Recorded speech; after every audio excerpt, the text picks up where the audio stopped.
জাতীয় পরিচয়পত্র ছাড়া কেনা যাবে না 9 রুটে ট্রেনের টিকিট, বাকি রুটও পর্যায়ক্রমে আসবে এই নিয়মের আওতায়। কালোবাজারের কাছে টিকিট নিয়ে যাতে ভ্রমণ করতে না পারেন তার প্রতিরোধমূলক ব্যবস্থা পর্যায়ক্রমে শুরু হবে। কালোবাজারির লাগাম টানতে এ ব্যবস্থা। ইচ্ছা করলেও সে কালোবাজারি থেকে টিকিট কাটতে পারবে না, আর কালোবাজারি তখন টিকিট কিনেও কোনো লাভবান হবে না, কারণ সে কার কাছে বিক্রি করবে। দেখছিলেন বিশেষ শিরোনাম। সকালের সময়ের সঙ্গে আছে আমি শফিক মোহাম্মদ এবং আমি কামরুল হাসান। এবার অন্যান্য শীর্ষ সংবাদ। 7 মার্চের ভাষণে স্বাধীনতা অর্জনের সব নির্দেশনা ছিল। প্রজন্ম থেকে প্রজন্ম দেশপ্রেমের শিক্ষা পাবে বঙ্গবন্ধুর ঐতিহাসিক ভাষণে, বললেন প্রধানমন্ত্রী। রাতে ব্যালট বাক্স ভরার প্রবণতা রোধেই ইভিএম এর দিকে ঝুঁকছে কমিশন। বিভিন্ন অনিয়ম একা ঠেকানো সম্ভব নয়, বললেন সিইসি। শপথ নিয়ে জাতির সঙ্গে প্রতারণা করেছেন সুলতান মনসুর, ক্ষতি নেই ঐক্যফ্রন্টের, বললেন মির্জা ফখরুল। বিএনপিকে নির্বাচন বর্জনের সংস্কৃতি পরিহারের আহ্বান আওয়ামী লীগের। বুড়িগঙ্গার দুই পারে গড়ে উঠেছে অসংখ্য অবৈধ খেয়াঘাট, বাড়ছে দুর্ঘটনার ঝুঁকি। সদরঘাটে লঞ্চের ধাক্কায় নৌকাডুবির ঘটনায় এখনো 3 শিশুসহ নিখোঁজ 5। এবং পুরুষের অর্ধেক মজুরিতে খেটে মরছেন চাতালের নারী শ্রমিকরা। দুর্ঘটনা বা অসুস্থতায় নেই সহায়তা, ব্যবস্থা নেওয়ার আশ্বাস জেলা প্রশাসকের।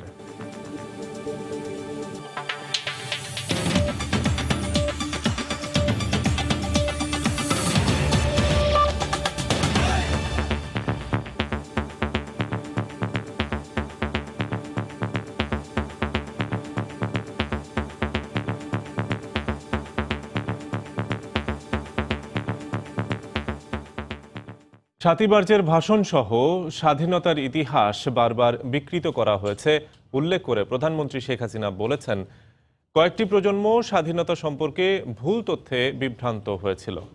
ঐতিহাসিক 7ই মার্চ উপলক্ষে গতকাল বিকেলে রাজধানীর কৃষিবিদ ইনস্টিটিউশন মিলনায়তনে আয়োজিত সেমিনারে বক্তব্য রাখেন প্রধানমন্ত্রী। তিনি বলেন, ঐতিহাসিক এই ভাষণে বিজয় অর্জনের সব নির্দেশনা ছিল। প্রজন্মের পর প্রজন্মর কাছে এই ভাষণ দেশপ্রেম শিক্ষার উৎস হয়ে থাকবে বলেও জানান আওয়ামী লীগ সভাপতি। জাতির পিতাকে শুধু হত্যাই করা হয়নি, হত্যার পর থেকে যেমন ইতিহাস থেকে তার নামটা মুছে ফেলা, এবং আমি আগেই বললাম যে স্বাধীনতার পুরো ইতিহাসটাকে বিকৃত করে দেওয়া, সেখানে আবার একজন ঘোষক বানানো। একটা পর্যায় ছিল যে বোধহয় কয়েকটা জেনারেশনই কিন্তু একটা বিভ্রান্তির পথে চলে গিয়েছিল। সেখান থেকে জাতিকে ফিরিয়ে আনা, সঠিক ইতিহাসটা জানা, এবং সঠিক ইতিহাসের মধ্য দিয়ে আমরা যে মুক্তিযুদ্ধকে বিজয় অর্জন করেছি, আমরা যে একটা বিজয়ী জাতি, সে বিজয়ী জাতিকে হিসেবে এই জাতিকে প্রতিষ্ঠিত করে, এটাই ছিল আমাদের মূল লক্ষ্য। এই ভাষণের মধ্য দিয়ে শুধু একটি দেশ স্বাধীন না, ভবিষ্যৎ কি হবে সেটাও জাতির পিতা বলে গেছেন, কারণ সেটা অক্ষরে অক্ষরে আমাদের পালন করেই এগিয়ে নিয়ে যেতে হবে। বহুমুখী প্রতিভার সমন্বয় করে এই ভাষণটাকে তুলে ধরা, তার মধ্য দিয়ে আমি মনে করি যে আমাদের প্রজন্মের পর প্রজন্মের মাঝে একটা দেশপ্রেম উদ্বুদ্ধ হবে, দেশ ও জাতির কল্যাণে কাজ করবার একটা শক্তি যোগাবে বলে আমি বিশ্বাস করি। আর সবথেকে বড় কথা, 7ই মার্চের ভাষণ 48 বছর ধরে এখনও যখনই শুনি মনে হয় যেন আবার নতুনভাবে যেন আমি শুনছি। আমার ভিতরে একটা আলাদা যেন একটা শক্তি যোগায়, একটা দেশকে ভালোবাসার, দেশের জন্য কাজ করার, দেশের জন্য যে কোনো ত্যাগ স্বীকার করবার একটা মহৎ শক্তি আমরা পাই। নারীর ক্ষমতায়নে অসামান্য অবদান এবং দক্ষিণ এশিয়ায় দক্ষ নেতৃত্বের জন্য lifetime contribution for women empowerment অ্যাওয়ার্ডে ভূষিত হয়েছেন প্রধানমন্ত্রী শেখ হাসিনা। আন্তর্জাতিক নারী দিবস উপলক্ষে বৃহস্পতিবার বার্লিনের সিটি কিউব আইটিবি প্রাঙ্গণে আয়োজিত অনুষ্ঠানে institute of south Asian women ISAW প্রধানমন্ত্রীকে এই পদকে ভূষিত করে। প্রধানমন্ত্রীর পক্ষে পদক গ্রহণ করেন জার্মানিতে নিযুক্ত বাংলাদেশের রাষ্ট্রদূত ইমতিয়াজ আহমেদ। রাতে ব্যালট বাক্স ভরার প্রবণতা রোধেই নির্বাচন কমিশন ইভিএম এর দিকে ঝুঁকছে বলে জানিয়েছেন প্রধান নির্বাচন কমিশনার KM নুরুল হুদা। গতকাল সকালে রাজধানীর আগারগাঁওয়ে নির্বাচন প্রশিক্ষণ ইনস্টিটিউটে নির্বাচনী কর্মকর্তাদের প্রশিক্ষণ কর্মশালায় তিনি বলেন, বিভিন্ন ধরনের অনিয়ম ইসির একার পক্ষে বন্ধ করা সম্ভব নয়। দূর দূরান্ত এলাকায় সকালবেলায় তো ব্যালট বাক্স এবং ব্যালট পেপার নিয়ে যাওয়া যায় না, আমরা আক্রমণ করবো এখন ভোর রাতে যেখানে এই ব্যালটগুলো থাকবে। আমরা এখন চিন্তা করেছি কি যে না, এখন তাহলে আমরা কি ওগুলো দরকার নেই, আমরা ইভিএম শুরু করে দেবো, ইভিএম শুরু হবে, সুতরাং সেখানে রাতে ওই বাক্স ভর্তি করার সুযোগ থাকবে না। কারা সেজন্য দায়ী, কাদেরকে কি করা যাবে সেই দীক্ষা শিক্ষা দেওয়ার ক্ষমতা যোগ্যতা আমাদের কমিশনে নেই, এবং সেভাবে বলারও কোনো সুযোগ নেই যে কি কারণে এগুলো হচ্ছে, কাদের কারণে হচ্ছে। শপথ নিয়ে সুলতান মোহাম্মদ মনসুর জাতির সঙ্গে প্রতারণা করেছেন, তবে এতে ঐক্যফ্রন্ট কোনোভাবেই ক্ষতিগ্রস্ত হবে না বলে মন্তব্য করেছেন বিএনপি মহাসচিব মির্জা ফখরুল ইসলাম আলমগীর। গতকাল জাতীয় প্রেস ক্লাবের সামনে নারী দিবস উপলক্ষে আয়োজিত মানববন্ধন শেষে সাংবাদিকদের সঙ্গে কথা বলেন তিনি। গণফোরাম তারা তাকে বহিষ্কার করেছে, ঐক্যফ্রন্ট তাকে বহিষ্কার করছে, এবং মনসুর সাহেব তার নিজেকে জনগণের সামনে অত্যন্ত ছোট করে ফেলেছেন, ক্ষুদ্র করে ফেলেছেন, এবং সেই ক্ষেত্রে আজকে জনগণের সঙ্গে প্রতারণা করে তিনি একটি দখলদারি সরকারের সম্পূর্ণ জনগণের প্রতিনিধিত্ব ছাড়া যে পার্লামেন্ট, সেই পার্লামেন্টে যোগ দিয়ে তিনি নিজেকে শুধু ক্ষুদ্রই করেননি, সেই সঙ্গে জনগণের সঙ্গে প্রতারণাও করেছেন। বিএনপিকে নির্বাচন বর্জনের সংস্কৃতি থেকে বেরিয়ে আসার আহ্বান জানিয়েছেন আওয়ামী লীগের সভাপতিমণ্ডলীর সদস্য ও 14 দলের সমন্বয়ক মোহাম্মদ নাসিম। গতকাল রাজধানীর বঙ্গবন্ধু এভিনিউতে 14 দলের সভা শেষে তিনি সাংবাদিকদের বলেন, স্থানীয় নির্বাচনে অংশ না নিয়ে আবারও ভুল করছে বিএনপি। ইলেকশন ভণ্ডুল করে কোনো অর্জন তারা করতে পারেনি গত কয়েক বছরে, আবারও তারা সেই ভুল পথে চাচ্ছে বিধায় আবারও তারা তাদের দলকে আজকে ধ্বংসের পথে নিয়ে যাচ্ছে। সরকারের সমালোচনা করতে যে প্রেস ব্রিফিং করে আর নাম কেউ আসতে কয়েকটি লোক দেখানোর আন্দোলন করে আপনার নেত্রীকে মুক্তি করতে পারবেন না, জনগণের কথা আপনারা বলতে পারবেন না। নির্বাচন বর্জনের পথ পরিহার করুন, নির্বাচনকে ভণ্ডুল করার পথ পরিহার করুন, জনগণকে গণতন্ত্রে ফিরিয়ে আনার ব্যাপারে বাধা সৃষ্টি করবেন না দয়া করে। জনগণের প্রতি দায়বদ্ধতা থেকেই ঐক্যফ্রন্টের অপর সংসদ সদস্যরা শপথ গ্রহণ করে সংসদে আসবে বলে আশা প্রকাশ করেছেন আওয়ামী লীগের যুগ্ম সাধারণ সম্পাদক মাহবুবুল আলম হানিফ। গতকাল কুষ্টিয়ায় নিজ বাসভবনে দলীয় নেতাকর্মীদের সঙ্গে মত বিনিময় শেষে সাংবাদিকদের এক প্রশ্নের জবাবে একথা বলেন তিনি। নির্বাচিত সংসদ সদস্যদের দায়িত্ব হচ্ছে যে জনগণ তাদেরকে ভোট দিয়ে নির্বাচিত করেছে, সেই জনগণের প্রতি দায়বদ্ধতা থেকেই সংসদে যে সেই জনগণের পক্ষে কথা বলা, দেশের পক্ষে কথা বলা, আইন প্রণয়নে সহায়তা করা, এই দায়িত্ববোধ থেকেই সুলতান মোহাম্মদ মনসুর সংসদে যোগ দিয়েছেন। আমরা আশা করি যে এখনও ঐক্যফ্রন্টের যে সমস্ত নির্বাচিত সংসদ সদস্যরা শপথ নেননি, তারা তাদের নির্ধারিত সময়ের মধ্যেই তারা শপথ নেবেন। সকালের সময় আরও থাকছে। দিনাজপুরের হাকিমপুর উপজেলা স্বাস্থ্য কমপ্লেক্সে 21 পদের বিপরীতে চিকিৎসক মাত্র 2 জন, যন্ত্র ও জনবলের অভাবে ব্যাহত চিকিৎসা।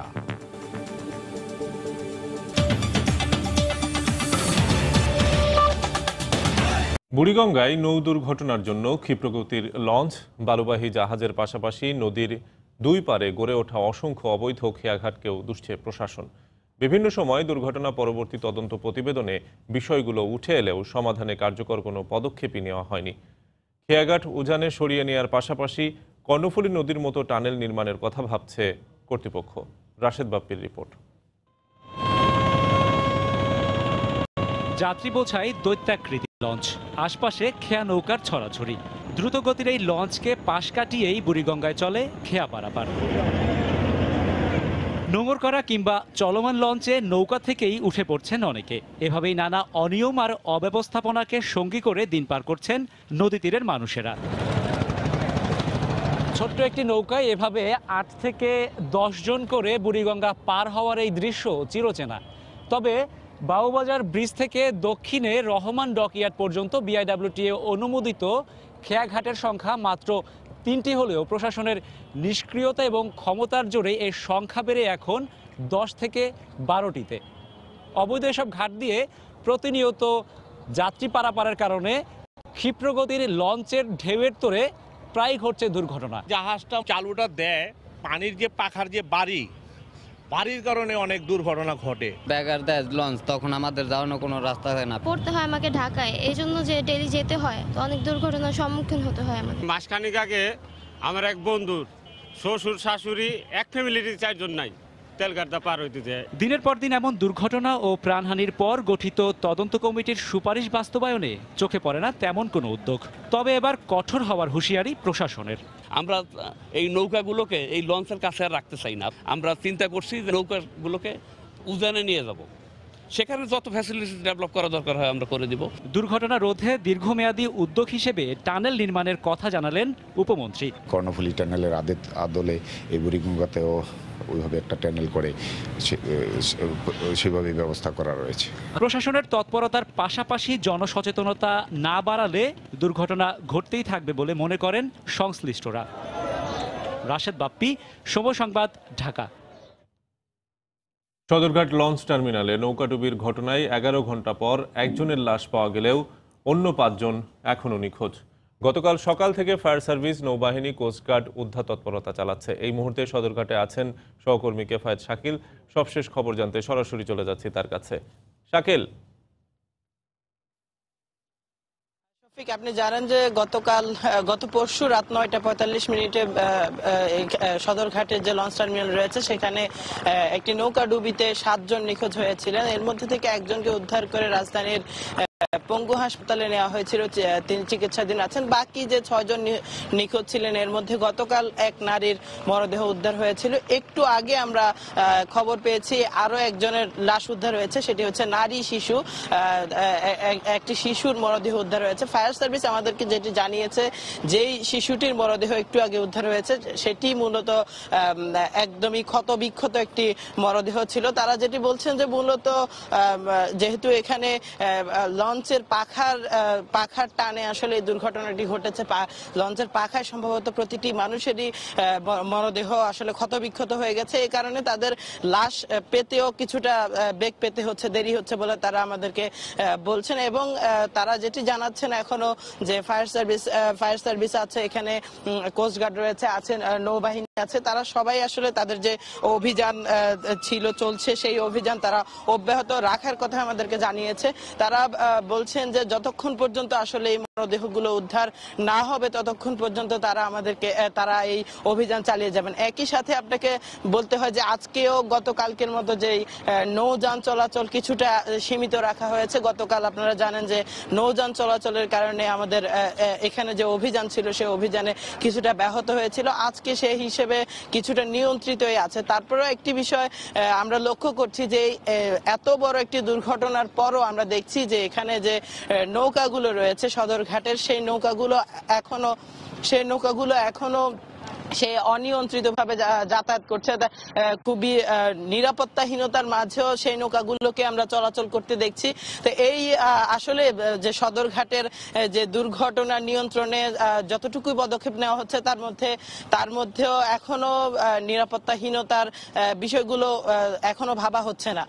তা আসলে এই ছিল আমার কাছে সদরঘাট থেকে সর্বশেষ। টিকিট কালোবাজারের লাগাম টানতে এবার ঢাকা, চট্টগ্রাম, খুলনা, রাজশাহী, সিলেট সহ মোট 9টি ট্রেনের টিকিট কিনতে জাতীয় পরিচয়পত্র অথবা জন্ম নিবন্ধন কার্ড প্রদর্শন বাধ্যতামূলক করেছে রেলওয়ে। 11 মার্চ টিকিট বিক্রির সময় থেকে এ নিয়ম কার্যকর হবে। পর্যায়ক্রমে বাকি ট্রেনগুলো এ নিয়মের আওতায় আসবে বলে জানিয়েছে রেল কর্তৃপক্ষ।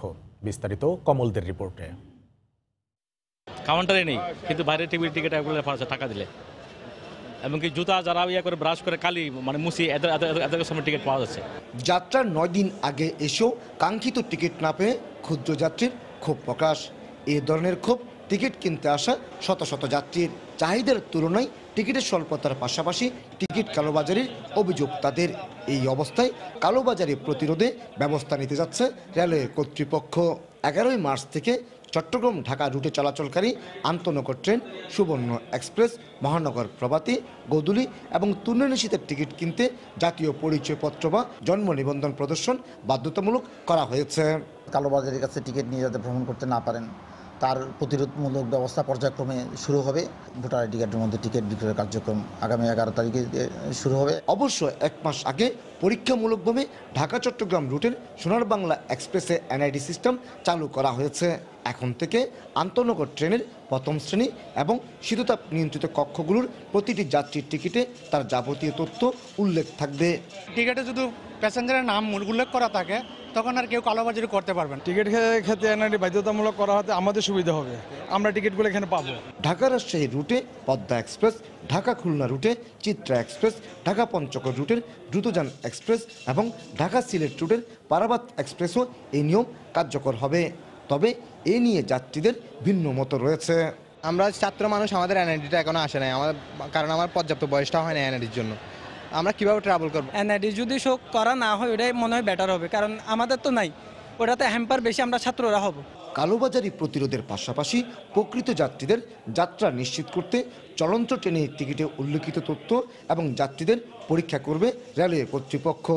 ইচ্ছা করলেও সে কালোবাজারি থেকে টিকিট কাটতে পারবে না, আর কালোবাজারি তখন টিকিট কিনেও কোনো লাভবান হবে না, কারণ সে কার কাছে বিক্রি করবে। রেলওয়ে পূর্ব এবং পশ্চিমাঞ্চলে বছরে 3.5 কোটির বেশি যাত্রী ট্রেনে ভ্রমণ করেন। চট্টগ্রাম থেকে প্রতিদিন 10টি আন্তনগর সহ মোট 62টি যাত্রীবাহী ট্রেন চলাচল করছে। কমল দে, সময় সংবাদ, চট্টগ্রাম। নানা সংকটে খুঁড়িয়ে খুঁড়িয়ে চলছে দিনাজপুরের হিলি সীমান্তবর্তী হাকিমপুর উপজেলা স্বাস্থ্য কমপ্লেক্সের চিকিৎসা কার্যক্রম। বিকল হয়ে পড়ে আছে একমাত্র অ্যাম্বুলেন্স, টেকনিশিয়ানের অভাবে অলস পড়ে আছে এক্স রে মেশিনও। 21 জন চিকিৎসকের বিপরীতে আছেন মাত্র 2 জন চিকিৎসক। এই অবস্থায় কাঙ্ক্ষিত সেবা পাচ্ছেন না বলে অভিযোগ রোগীদের। আর শূন্য পদে নিয়োগের দাবি জানিয়েছেন উপজেলা স্বাস্থ্য কর্মকর্তা। হিলি প্রতিনিধি শফিকুল ইসলাম শফিকের পাঠানো তথ্য ও ছবি নিয়ে রিপোর্ট। হাকিমপুর উপজেলা স্বাস্থ্য কমপ্লেক্স দিনাজপুর শহর থেকে প্রায় 90 কিলোমিটার দক্ষিণে 50 শয্যা বিশিষ্ট এই স্বাস্থ্যকেন্দ্র। সরকারি সহায়তায় স্বল্প খরচে এখানে চিকিৎসা নিতে আসেন সীমান্তবর্তী এলাকার নানা বয়সী মানুষ, কিন্তু মিলছে না কাঙ্ক্ষিত সেবা। চিকিৎসক ও চিকিৎসা সরঞ্জামের সংকটে ব্যাহত হচ্ছে স্বাস্থ্য কমপ্লেক্সের কার্যক্রম। এতে ক্ষুব্ধ এলাকাবাসী। একটা এমার্জেন্সি একটা অ্যাম্বুলেন্সের প্রয়োজন, সেই অ্যাম্বুলেন্স আমাদের নাই। আমাদের এখানে যে অ্যাম্বুলেন্স আছে সেটা একবারে অকেজো। বাইরে থেকে অ্যাম্বুলেন্স আনতে হলো, আনে আমার মাকে নিয়ে রংপুর নিয়ে যাওয়া হচ্ছে। এখানে ডাক্তারের প্রয়োজন অনেক, একটা যদি পেট ব্যথা রোগী আসে তবুও তাকে নিয়ে যেতে হয় জয়পুরহাটে। সরকারি বলছে যে বিনা এখানে চিকিৎসা হবে বিনা পয়সার, তো কই বিনা পয়সার চিকিৎসা আমরা তো দেখতেছি না। এখানে অ্যাক্সিডেন্টের ইয়াগুলান বেশি থাকে, ওনারা আসে তো অবশ্যই সাথে যেন সেবাটা পায় এইটাই আশা করে, কিন্তু ডাক্তার স্বল্পতার কারণে এইটুকু হয়তো কিছুটা ডিলে হয়। হাসপাতালের নার্স ও চিকিৎসকরা জানান প্রয়োজনীয় যন্ত্রপাতি ও জনবল সংকটে সেবা দিতে হিমশিম খেতে হয় তাদের। প্রতিদিন আসলে 2 জন মেডিকেল অফিসারের পক্ষে এতজন রোগীর সেবা দান করা আমাদের জন্য খুবই কষ্টকর হয়ে যাচ্ছে। এই হাসপাতালে কমপক্ষে 21 জন ডাক্তার থাকার কথা, সেখানে কর্মরত আছে মাত্র 2 জন এবং আমি প্রশাসনিক কর্মকর্তা হিসেবে আছি। হাকিমপুর উপজেলা স্বাস্থ্য কমপ্লেক্সের বহির্বিভাগে প্রতিদিন 3 শতাধিক রোগী চিকিৎসা নিতে আসেন। ভর্তি থেকে চিকিৎসা নেন অর্ধশত রোগী। সময় সংবাদ, হিলি। সকালের সময়ে আরো থাকছে। দেশি বিদেশি পর্যটকের পছন্দের গন্তব্য শ্রীমঙ্গল। অব্যবস্থাপনা ও দালালের দৌরাত্ম্য কমলে আরও খুলবে সম্ভাবনার দুয়ার।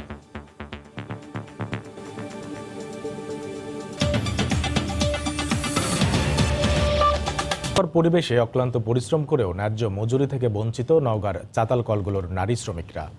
পুরুষদের সঙ্গে সমান তালে কাজ করলেও নারীদের দেয়া হয় নামমাত্র মজুরি। নানা প্রতিশ্রুতি দিলেও বাস্তবায়ন করছেন না চাতাল মালিকরা, আর আশ্বাসেই সীমাবদ্ধ জেলা প্রশাসনের কাজ। নওগাঁ থেকে এমআর রকের রিপোর্ট। তপ্তরোদ আর অস্বাস্থ্যকর পরিবেশে নওগাঁর ধানের চাতালে কাজ করেন নারী শ্রমিকরা। স্বামীর একাধিক বিবাহ আর নানা বঞ্চনার শিকার হয়ে জীবিকার প্রয়োজনে কঠোর পরিশ্রমের কাজ বেছে নিতে বাধ্য হন তারা। চাতালে পুরুষের সাথে সমান তালে কাজ করলেও নারীদের অভিযোগ মজুরি দেওয়া হয় অর্ধেক। হাজিরা ভিত্তিতে মজুরি দেওয়া হলেও দুর্ঘটনা বা অসুস্থ হলে নারী শ্রমিকরা মালিক পক্ষের কোনো সহায়তা পায় না। অনেক পরিশ্রম করতে হয় আমাদের, সেই হিসাবে আমরা তো মজুরি পাই না। অসুখ বিসুখ হয়ে পড়ে থাকলে কেউ দেয় না, দেখে না, দেখার মতন কেউ নেই। পুরুষেরা টাকা বেশি পায়, 6 টাকা 7 টাকা করে পায়, আর আমরা হলে 1.5 টাকা করে পাই। সরকারের সহজ শর্তে নেওয়া ঋণের টাকায় গড়ে তোলা এসব ধানের চাতালে কর্মী বান্ধব কোনো পরিবেশ না থাকলেও চাতাল মালিকরা দিচ্ছেন নানা আশ্বাস। আমরা মিলের মালিক হিসাবে যতটুকু সহযোগিতা করা পারি সেটা করি। সরকারি যে সুযোগ সুবিধাগুলো যেমন 10 টাকা কেজি চাল, এই সব যদি সরকার যদি সহযোগিতা করে, আমরা যে সহযোগিতা করতেছি, এটার মাধ্যমে তারা নারী শ্রমিকরা বিশেষ করে উপকৃত হতো। শ্রম বৈষম্য রোধসহ এসব নারীদের কাজের সহায়ক পরিবেশের পাশাপাশি তাদের জীবনমান উন্নয়নে সরকার একটি প্রকল্প হাতে নিয়েছে বলে জানালেন জেলার শীর্ষ কর্মকর্তা। মিলগুলোকে নারী শ্রমিকদের জন্য প্রয়োজনীয় স্বাস্থ্যসম্মত পায়খানা, তাদের জন্য যথাযথ মজুরি, তাদের জন্য নিয়োগপত্র, এগুলোর বিষয়ে আমরা তাদেরকে তাগিদ দিয়েছি। তাদেরকে একটা ডেডলাইন দেওয়া হয়েছে। আমরা এই দীর্ঘমেয়াদী পরিবর্তনের জন্য কর্মপরিকল্পনার আলোকে কারখানা মালিকদের সাথে নিয়মিত কাজ করব। নওগাঁয় 1200 ধানের চাতালে 30,000 নারী শ্রমিক কাজ করে থাকেন। দেশি বিদেশি পর্যটকে মুখর চায়ের রাজধানী মৌলভীবাজারের শ্রীমঙ্গল।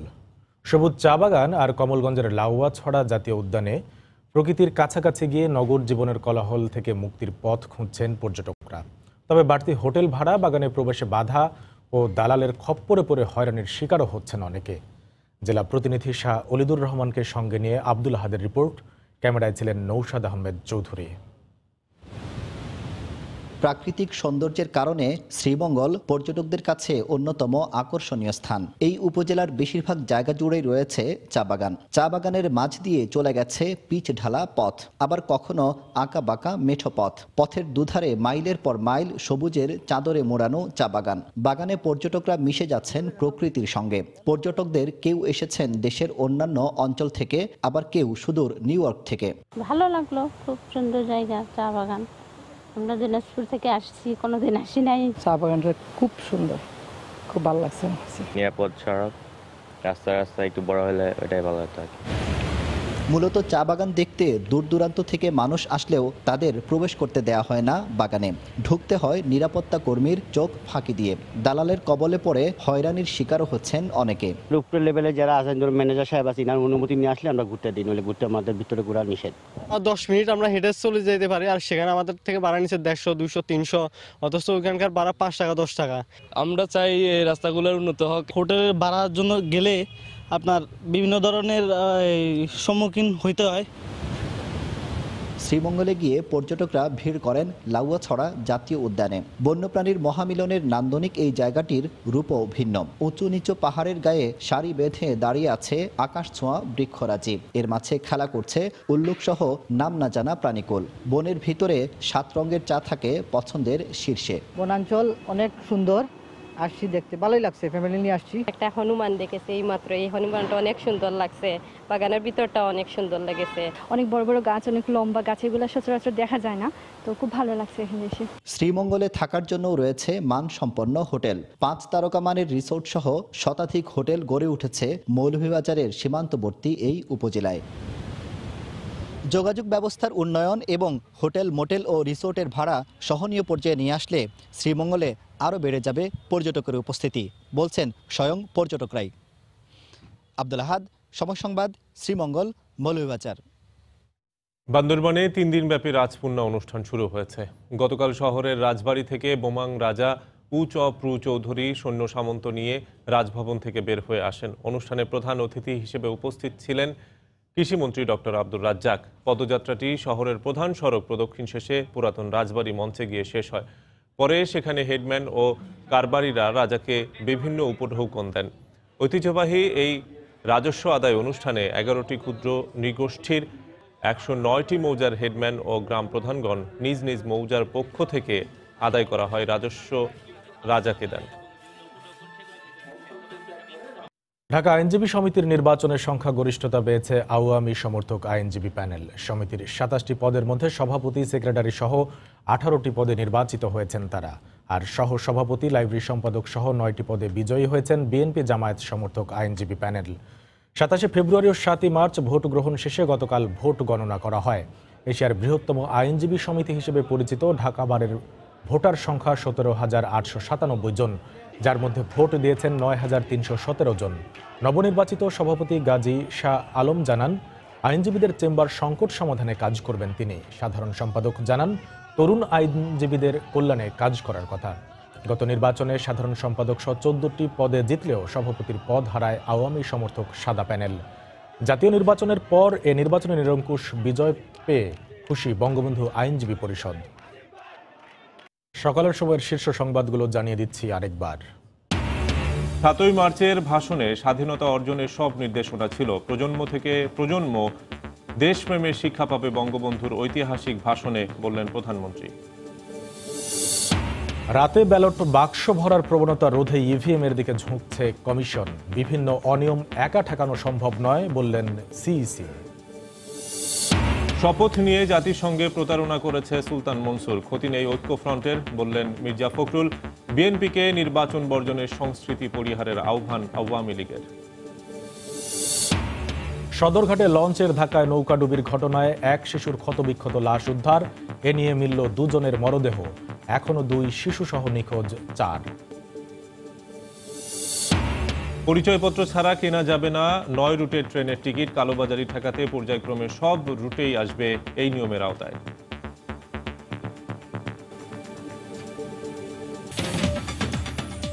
এই ছিল সকালের সময়। আপনার মোবাইলে সময় সংবাদ দেখতে এবং সব খবর পেতে ডাউনলোড করুন সময় অ্যাপ। সঙ্গে থাকুন সময়ে।